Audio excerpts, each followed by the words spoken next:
Prezados alunos, alunas, pós-graduandos do curso de pós-graduação em escatologia, do nosso curso livre, eu os cumprimento com a paz do nosso Senhor e Salvador Jesus Cristo. Dou as boas-vindas para a terceira aula da nossa disciplina Escatologia da Tribulação e vamos então ver o que vamos estudar nessa aula de hoje. É a nossa unidade 3 e nela eu quero fazer uma pequena introdução necessária para fazer um link aí com as aulas anteriores e até mesmo com o curso como um todo. Também vamos estudar o templo que será reconstruído no período da tribulação, fim do governo pacífico do anticristo, os 144 mil selados que surgirão aí no cenário futuro, escatológico, as 7 taças, visto que na aula anterior, se vocês estão lembrados, nós estudamos 7 selos e as 7 trombetas. E claro, deixo para vocês, como sempre, os exercícios para fixação do conhecimento. Então vamos lá para a nossa introdução. Vamos recordar os eventos até a metade da tribulação? Nós vimos que, para iniciar a tribulação, tem que acontecer o arrebatamento da igreja. Na visão pré-tribulacionista, igreja arrebatada antes do período da tribulação. Abre-se o primeiro selo, autoriza-se a manifestação do anticristo, simbolizado por um cavaleiro montado em um cavalo branco. E na sequência, então, surge o falso profeta, vai surgir mais lá para metade do período da tribulação o número da besta. São abertos demais selos, o cavalo vermelho, o cavalo preto, o cavalo pardo, e assim vai, abrem-se todos aqueles selos, surgem 2 testemunhas com características de Moisés e de Elias, testemunho durante todo o primeiro período da tribulação, lembrando, claro, que há uma divergência, não há pensamentos contrários, uma boa parte diz que as 2 testemunhas serão na segunda metade da tribulação, uma parte maior dos estudiosos diz que será na primeira. Enfim, eu expliquei isso na aula anterior. E vai até os 1260 dias, quando é a parte do governo do anticristo em paz com todas as nações, praticamente, podemos dizer todos aceitando. Haverá bastante grupos de resistência nesse período, por isso que haverá mortes, guerras, simbolizado até pelo aquele cavalo vermelho. E então termina o primeiro período da grande tribulação de 7 anos e meio. Lembrando que há o entendimento que as 7 trombetas poderão ser tocadas todas elas no primeiro período da tribulação. Há entendimento que elas serão tocadas no segundo, e há entendimento que elas serão tocadas parte dela no primeiro e parte no segundo, e nós não temos como dizer para vocês de fato em qual dos momentos ela será tocada. Mas terminados 1200 dias, 1260 dias, ou 42 semanas, que equivalem aí a 42 meses, né, que equivalem a 3 anos e meio, inicia então a segunda fase da tribulação. E para essa segunda fase da tribulação, o templo já deverá estar reconstruído. Vamos falar sobre o templo então, após essa introdução. Nós temos na história bíblica, Moisés constrói o tabernáculo lá no deserto, lá no Monte Sinai. O tabernáculo era uma tenda, né?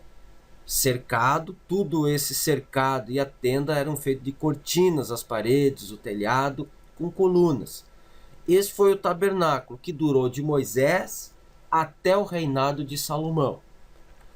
Salomão então edifica o templo, mais ou menos nesse formato aqui, né?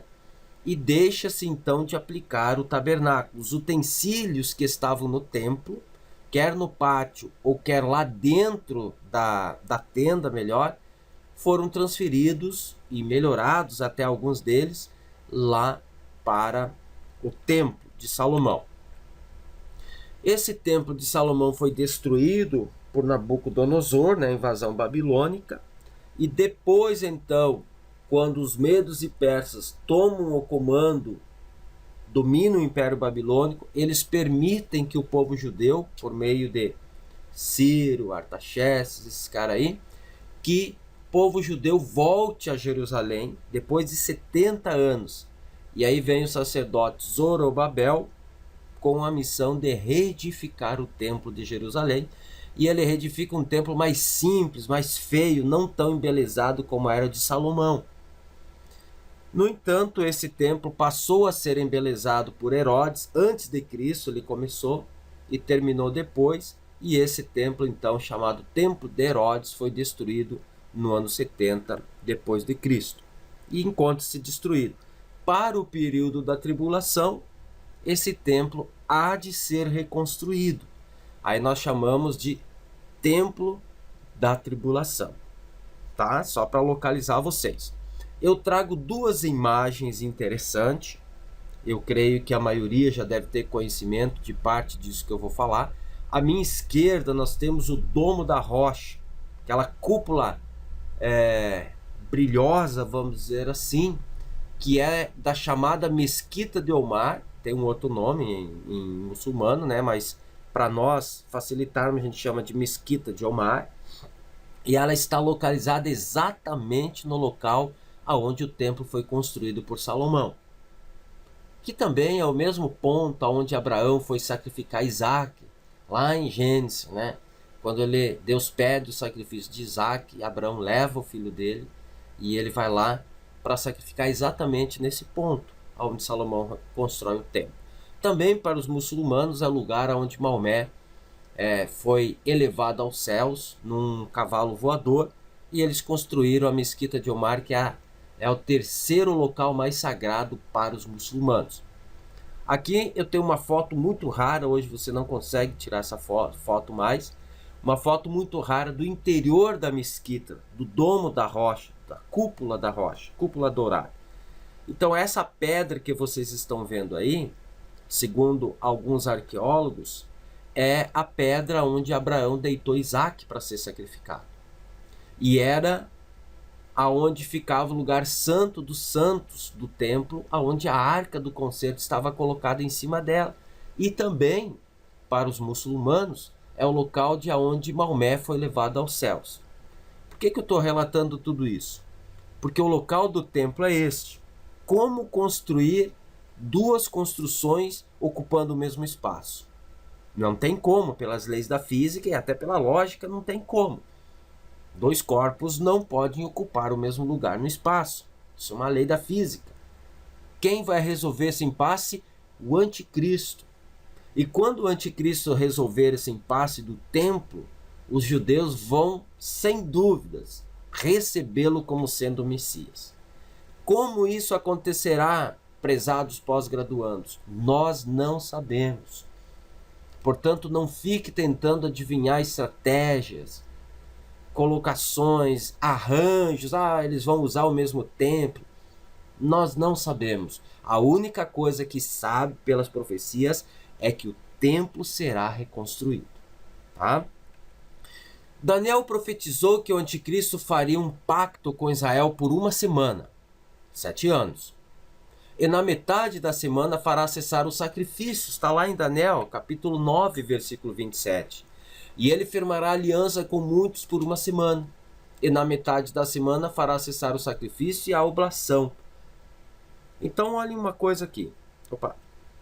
Se ele vai fazer cessar os sacrifícios, ou seja, se aos judeus é permitido somente sacrificar no altar do holocausto, no templo, então esse templo precisa ser reconstruído. Por que os judeus hoje, mesmo seguindo a lei, eles não sacrificam mais? Porque só tem um local destinado ao sacrifício, que é o altar do holocausto, que fica no templo. Enquanto não estiver reedificado o templo, não pode acontecer então o sacrifício. E se a profecia de Daniel diz que na metade da semana fará cessar o sacrifício, significa que eles farão novamente sacrifício lá no templo. Aí ele cessa, manda cessar. Ele quer entrar no templo, e a Bíblia diz que até ele se assentará, querendo ser Deus, ser adorado. E os judeus vão romper com o anticristo e vão entender que ele não era o Messias. E vão compreender que aquele que eles crucificaram no passado era de fato o Messias que eles deveriam ter aceito. No caso, eu me refiro a Jesus. Paulo também profetizou sobre o anticristo que entrará no templo e vai querer ser como Deus. 2 Tessalonicenses, no capítulo 2, versículo 4.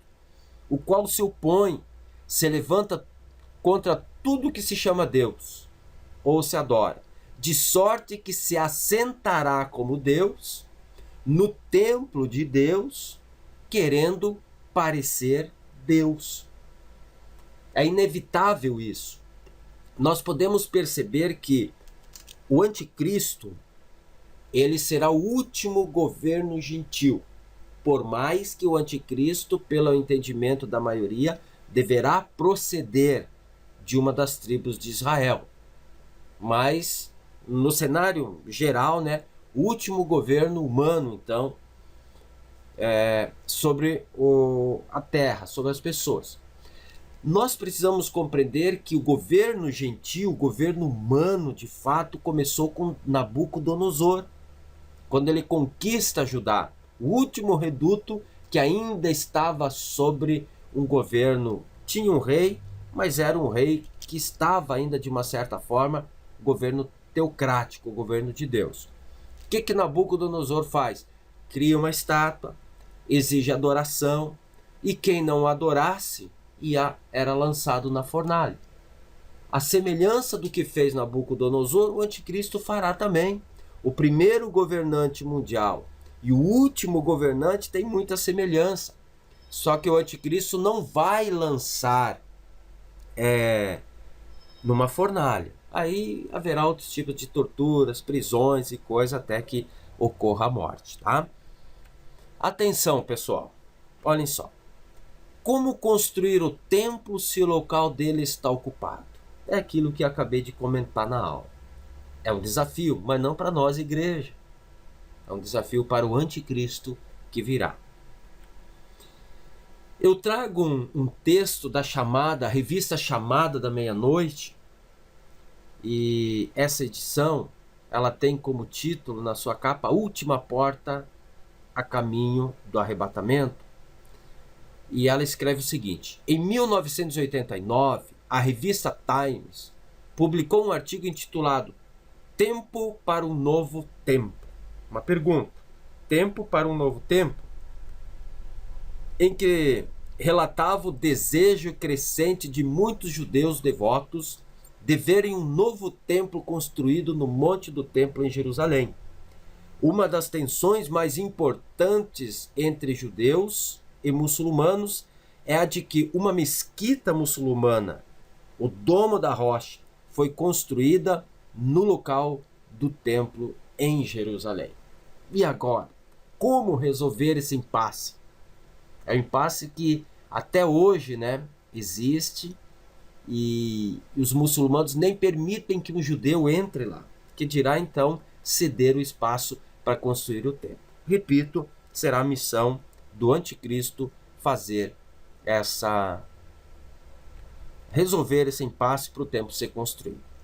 John MacArthur, o escritor da Bíblia de estudo MacArthur, ele diz o seguinte: ele exalta a si mesmo e se opõe a Deus ao entrar no templo, o lugar de adoração a Deus, declarando ser ele mesmo Deus, exigindo a adoração do mundo, falando aqui do anticristo. Nos primeiros 3 anos e meio da tribulação, ele manterá relacionamento com Israel, mas colocará um fim nesse relacionamento. E nos últimos 3 anos e meio haverá grande tribulação. Por quê? Porque até os 3 anos e meio iniciais, não só Israel, como as outras nações também vão aceitar o seu governo. É todo aquele período para marcação, todo aquele período em que estarão enfrentando como uma sociedade unida os flagelos que virão, mar em sangue, mortes por terremotos, enfim. E aí chega o momento que o anticristo, então, passados seus 1260 dias, né, os 3 anos e meio de governo mais pacífico, vamos dizer, aí então ele se revela de fato quem ele é e passa então a ter a grande tribulação. Uma introdução, alguma coisa sobre o templo que eu falei. Cuidem para não especular muito. É sabido sim que desde a década de 60 os judeus já formam sacerdotes da tribo de Levi, que os judeus já criam os novilhos para o sacrifício. Há informações de que o templo está pré-moldado em algum lugar e eles conseguem reedificá-lo até em 3 dias. Há informações que todos os utensílios do templo estão refeitos, só aguardando a reconstrução do templo. Tudo isso são informações que se tem, mas nós temos que ter muito cuidado em afirmar isso com uma certa certeza, porque ninguém viu, ninguém fotografou, ninguém publicou isso em documento oficial. Portanto, cautela ao falarmos sobre esses assuntos. Vamos ver agora o fim do governo pacífico do anticristo. Quando o profeta Daniel profetiza que ele fará uma aliança por uma semana, 7 anos, inclui Israel e as nações, porém, na metade da semana, 3 anos e meio, ele rompe com Israel e com algumas nações.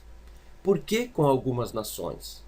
Porque as nações, principalmente os grupos de nações cristãs, vão entender, de fato, que ele não deve ser adorado como um Deus. Até então eles tinham ele como um grande líder político. E aí então essas nações também se rompem. Nós temos que nos reportar lá para Daniel, aonde Daniel tem aqueles sonhos de um leão com asas, de um urso com 3 costelas na boca, com um leopardo com 4 cabeças e 4 asas, e depois ele sonha, representando o Império Romano, um animal espantoso. E ele diz que naquele animal espantoso tinha 10 chifres, e do meio dos 10 chifres se levantou um chifre pequeno. Esse chifre pequeno simboliza o anticristo. Os 10 chifres simbolizam, no entendimento atual, de 10 grupos de nações que o mundo está dividido.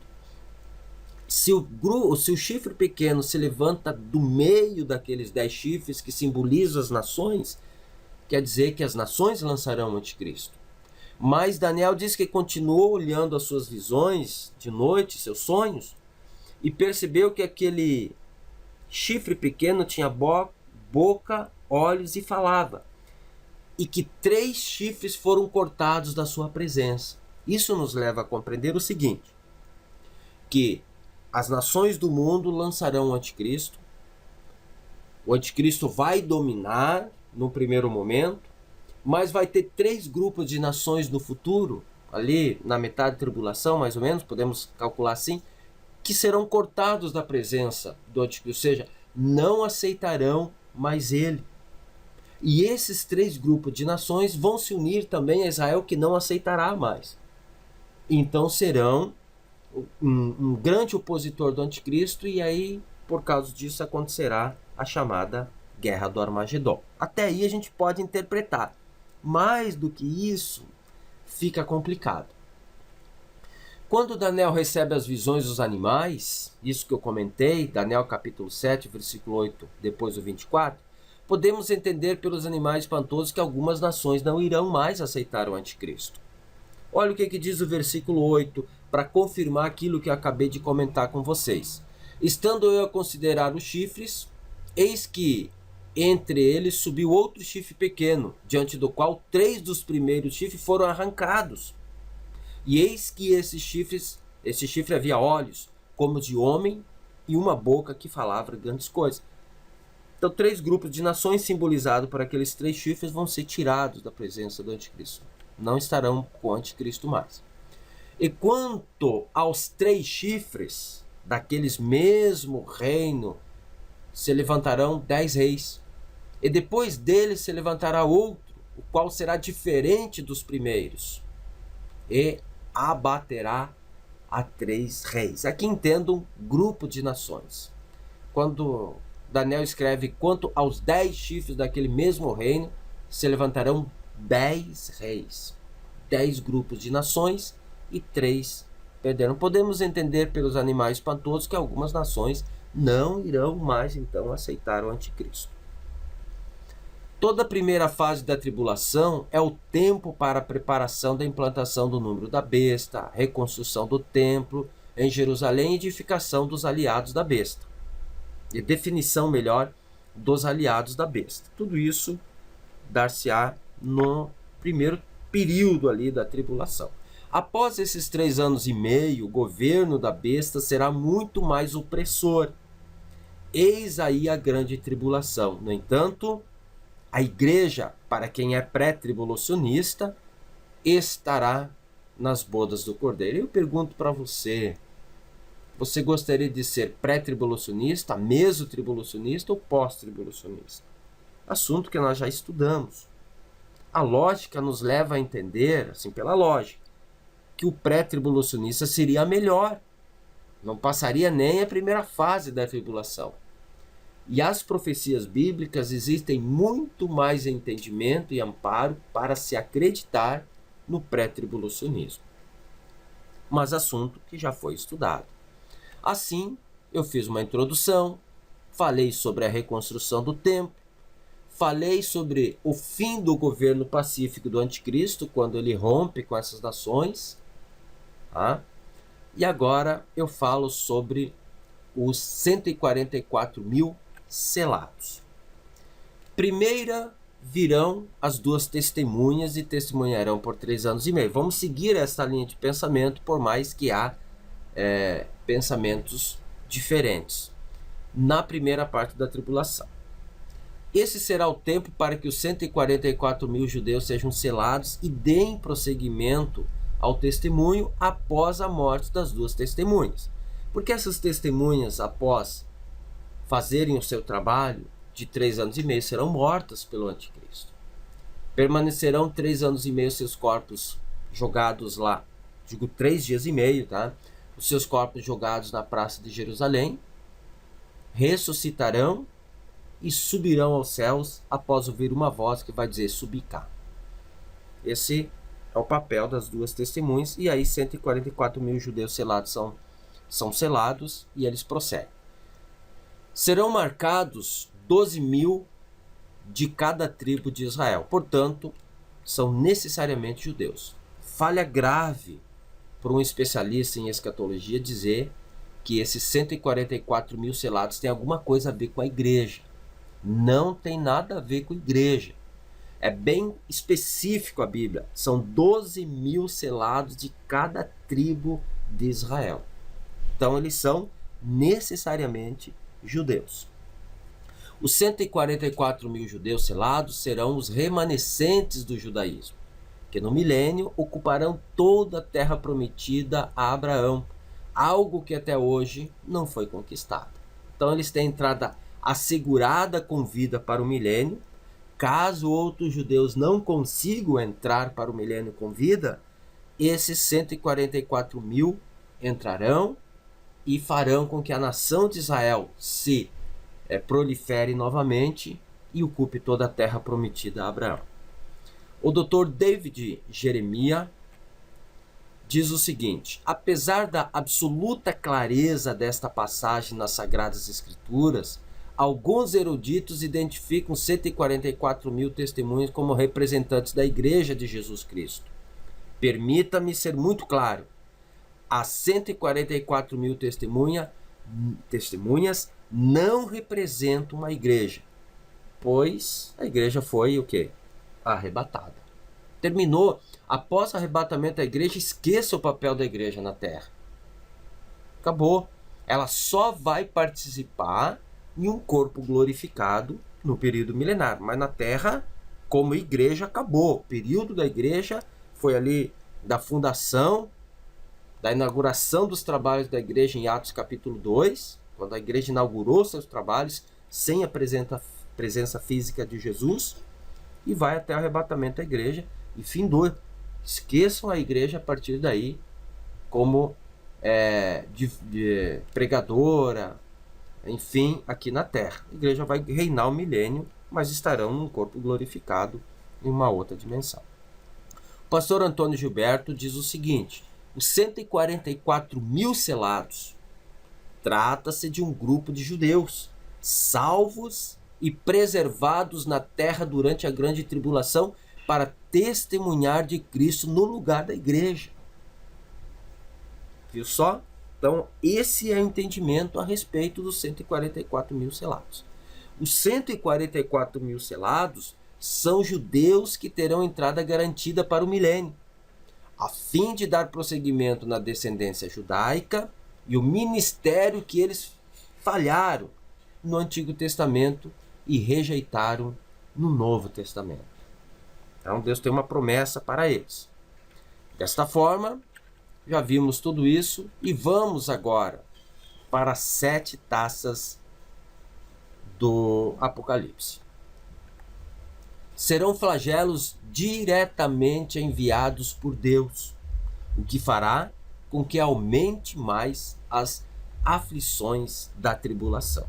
Então Deus entrega 7 flagelos e diz para eles derramarem sobre a terra. Nesta aula aqui, nós não vamos abordar com muita profundidade, quase nada.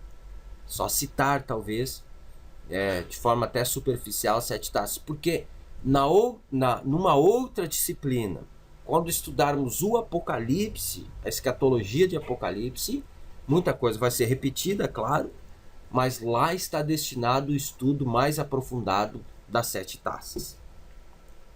O pastor Ciro Sanches Iborde diz o seguinte: a primeira, se referindo às taças, será derramada sobre os homens, fazendo-os enfermar. A segunda e a terceira sobre mares, rios e fontes, transformando as águas em sangue. O que nas trombetas era 1/3, no derramar das taças atinge a totalidade. A quarta sobre o sol, que se superaquecerá. Aqui nós temos que ter um cuidado. Existe uma profecia em Isaías que fala que o sol abrasará os homens 7 vezes mais. Então não posso entender aqui que a temperatura do sol chegará a 7 vezes mais. Por quê? Vamos supor, você está num estado que a temperatura chega a 40 graus. É impossível você pegar e multiplicar por 7 essa temperatura e alguém ficar vivo na Terra. A própria Terra vai encandecer, pegar fogo. Então nós temos que ter calma em dizer como que o sol vai aquecer. A quinta taça será derramada sobre o trono da besta. Seus seguidores morderão a língua de dor. E a sexta taça sobre o rio Eufrates, a fim de fazê-lo secar, facilitando o acesso dos inimigos de Israel ao vale de Armagedon. Viu só? E a sétima taça vai ser quando dará um grande terremoto, anunciando a vinda de Cristo em glória, com todos os salvos, para implantar o milênio. É necessário que ocorra a guerra do Armagedon. Está lá em Apocalipse, capítulo 16, versículo 16. Ó. E os congregaram no lugar que em hebreu se chama Armagedon. E para que ela ocorra, também é necessário que o grande rio Eufrates seque, conforme o flagelo da sexta taça.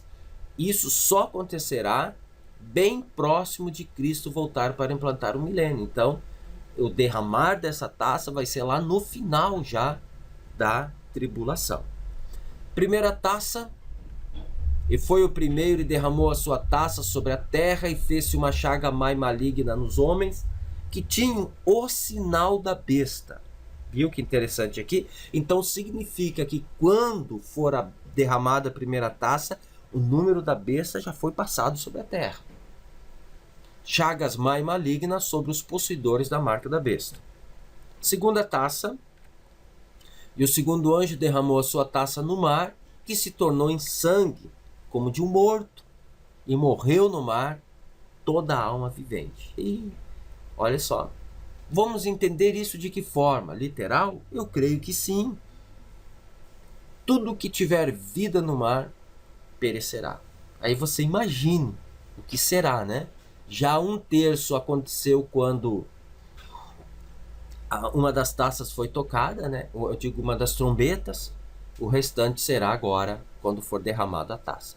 Derramada no mar e todas as águas se tornem sangue com a morte de toda a vida no mar. Será terrível. Por isso que a Bíblia diz: É uma aflição que nunca houve e nunca mais acontecerá sobre a face da terra. Terceira taça, né? O terceiro anjo derramou a sua taça nos rios e nas fontes das águas, que se tornaram em sangue. Então, vou beber o quê? Não sei, porque nós não estaremos aqui. Por isso, eu não quero falar num tom de crítica, até porque a intenção do curso é o aprendizado, mas aqueles que pensam no pós-tribulacionismo, eles querem passar por tudo isso. Mesmo que eles dizem que o Senhor vai guardar dos juízos, vai guardar da aflição, vai guardar da tentação, mas é muito melhor nós estarmos nas bodas do Cordeiro com o corpo glorificado, numa festa espiritual com Cristo, com todos os salvos, do que estar vivenciando isso. E a promessa do Senhor, a igreja será arrebatada antes da tribulação. Mas vamos lá. Quarta taça. E o quarto anjo derramou a sua taça sobre o sol, e foi-lhe permitido que abrasasse os homens com fogo.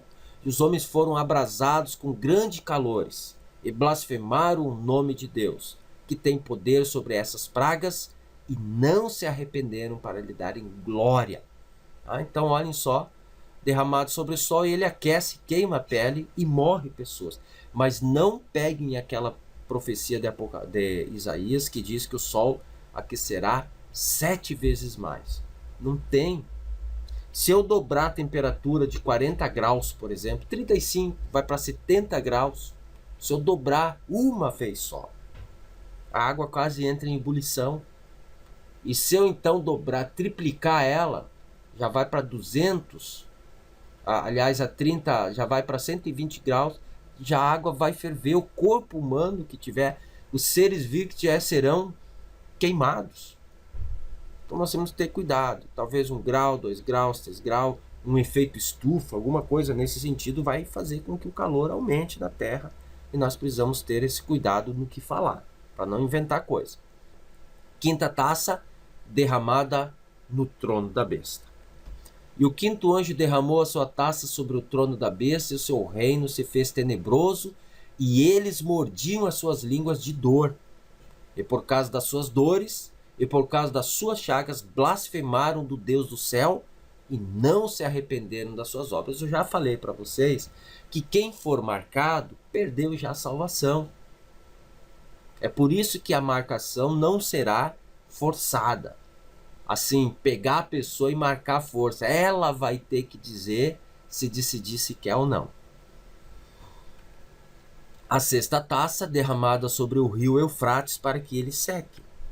E o sexto anjo derramou a sua taça sobre o grande rio Eufrates, e a sua água secou-se para que se preparasse o caminho dos reis do Oriente. O que quer dizer o caminho dos reis do Oriente? Aqui já aponta para quem será inimigo de Israel das nações ovelhas. Aqui já está apontando, prezado pós-graduando, para as nações que irão apoiar o anticristo. Verão todas essas partes aí, depois eu falo mais sobre isso. Aqui eu tenho um mapa que mostra onde está o rio Eufrates.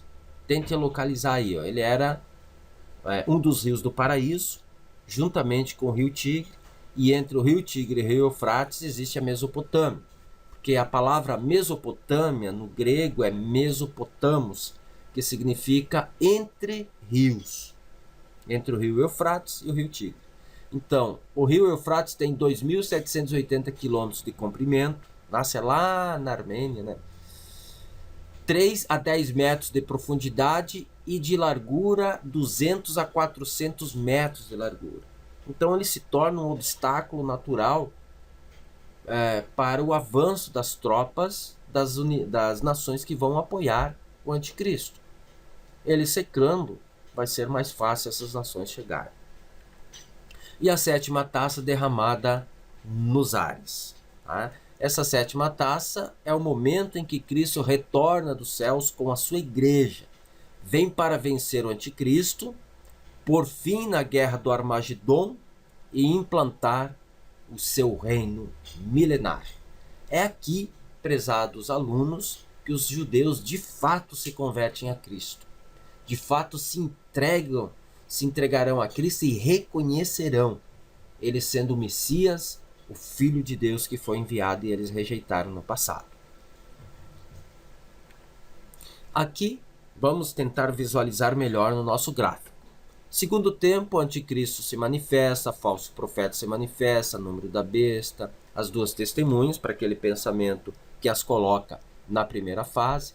Abre-se os selos, toca-se as trombetas, surge depois os 144 mil selados, aqui na terra, derramadas 7 taças, ocorre a guerra do Armagedon. Opa, paramos por aqui, para darmos continuidade na próxima aula. Está conseguindo acompanhar? Está vendo que é uma sequência de fatos? O que nós temos dificuldade é de colocar alguns desses eventos dentro de uma sequência lógica, porque a Bíblia ela não está apresentada de uma forma lógica. Mas na medida do possível, a gente vai colocando, após pesquisa bem profunda, para que possamos ter um entendimento geral dos adventos. Mas o importante é que tudo quanto esse segundo tempo estiver acontecendo, na teologia dispensacionalista pré-milenista, a igreja estará no céu. E assim, estudamos todos esses assuntos na aula de hoje, ficando para vocês os exercícios para fixação do conhecimento, recomendando sempre que façam eles, e eu me despeço de vocês, desejando que a graça do nosso Senhor Jesus Cristo, o amor de Deus e a comunhão do Espírito Santo seja com todos vocês, e até a próxima aula, caso não ocorra o arrebatamento da igreja.